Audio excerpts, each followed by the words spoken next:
Le vice-premier ministre, ministre des Transports, voie des communications et des enclavements, Jean-Pierre Bemba, a présenté des notes d'information importantes au Conseil des ministres du vendredi 12 juillet 2024. Il s'agit de la note sur l'état des lieux du déploiement de bus Trans-Academia dans les provinces et l'évolution du dossier du contrat de concession du port de Matadi. En effet, le 2 février 2024, le chef de l'État Félix Antoine Tshisekedi avait instruit qu'une commission d'experts soit mise en place pour présenter l'état d'avancement de l'extension des activités des Trans-Académias sur toute l'étendue du territoire national.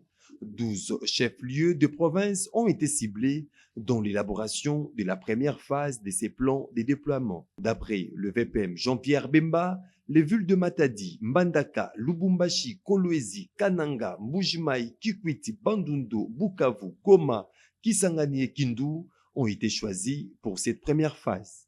Ces choix a été opéré sur base de l'effectif de la population estudiantine, le nombre d'institutions d'enseignement supérieur universitaire, les infrastructures routières praticables, la couverture Internet et sa téléphonie mobile. Le vice-premier ministre, ministre du Transport, a cependant évoqué quelques préalables pour la réussite de ces déploiements de Trans-Académie en province. Il s'agit notamment de l'acquisition des nouveaux bus, les études de configuration du réseau académique et du plan opérationnel devront être menées avant l'installation des agents, la mise à disposition par chaque province d'un espace aménagé pour servir des garages et d'un bureau pour l'agence provinciale, mais aussi du recrutement du personnel au niveau local. La seconde note du VPM, Jean-Pierre Bemba, a quant à elle porté sur l'évolution du dossier du contrat de concession par l'État congolais du port des Matadi.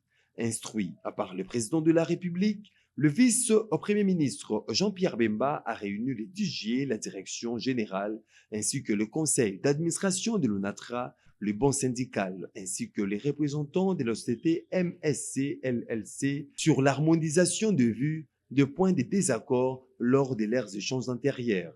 Cette réunion avait abouti à des résolutions en termes de solutions coulées dans un procès verbal dressé et signé par les parties prenantes, séance tenante.